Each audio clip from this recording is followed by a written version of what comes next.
under threat from your opponent, and you're going in for a thrusting position like that.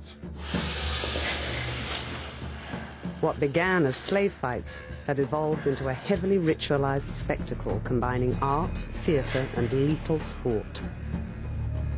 The Gladiatrix was another symbol of change, but Roman entertainment was becoming increasingly depraved, and the most disturbing practices were yet to come. The first woman to enter the amphitheatre as a gladiator was probably something of a novelty act. In AD 70, the London amphitheatre had just opened, but gladiatorial games had been in full swing throughout the Roman Empire for around 400 years. The hour of the Gladiatrix had arrived.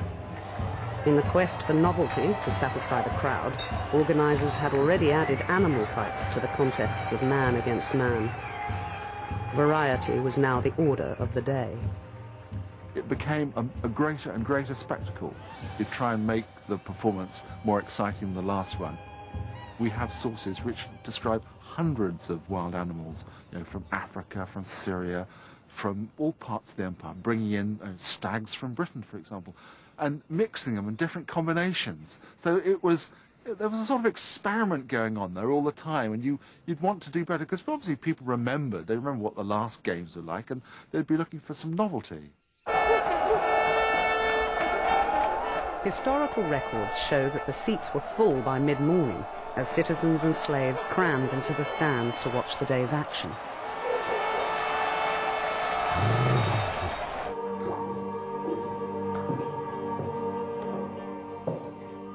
As human victims waited in the ring, their animal attackers were prepared for a dramatic entrance.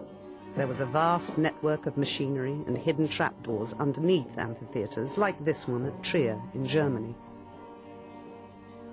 As ever, death came from below, from the underworld. This is the subterranean area of the Trier amphitheater. It serves the same functions as the subterranean area of the Colosseum in Rome. In the middle of this hall, we have a large pool, and in this pool, we discovered a scenic machine, which was used to have animals lifted up to the surface, maybe to have dead animals or even dead gladiators removed from the surface.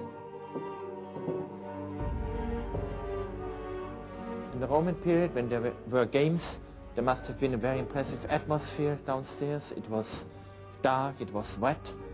There were people busy with organizing killing activities. We know from Roman inscriptions and Roman literary sources that people consider this to be also a place of martyrdom.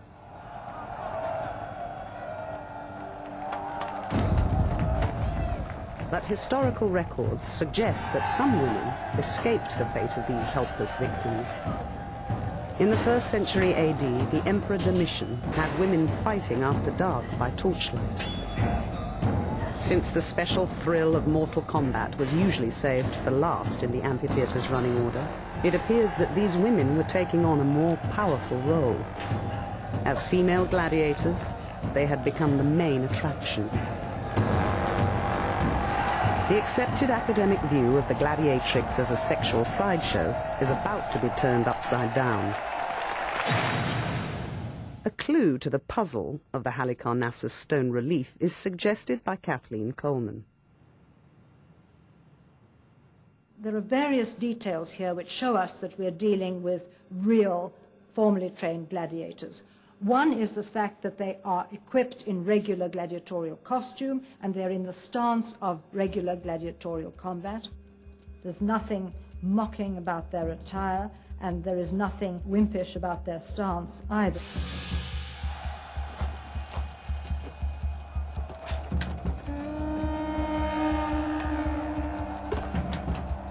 I think what we have here admittedly accommodates maybe a certain degree of titillation on the part of the male viewer, in that the torso is bare, as indeed it would be in this style of gladiator.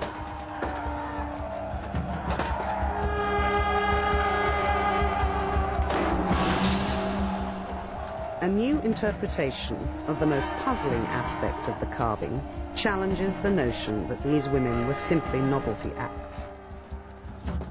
Now, there's one curious thing about them, and that is that they're not wearing helmets. But there are two funny objects at the bottom here on either side of the plinth that the figures are standing on. And these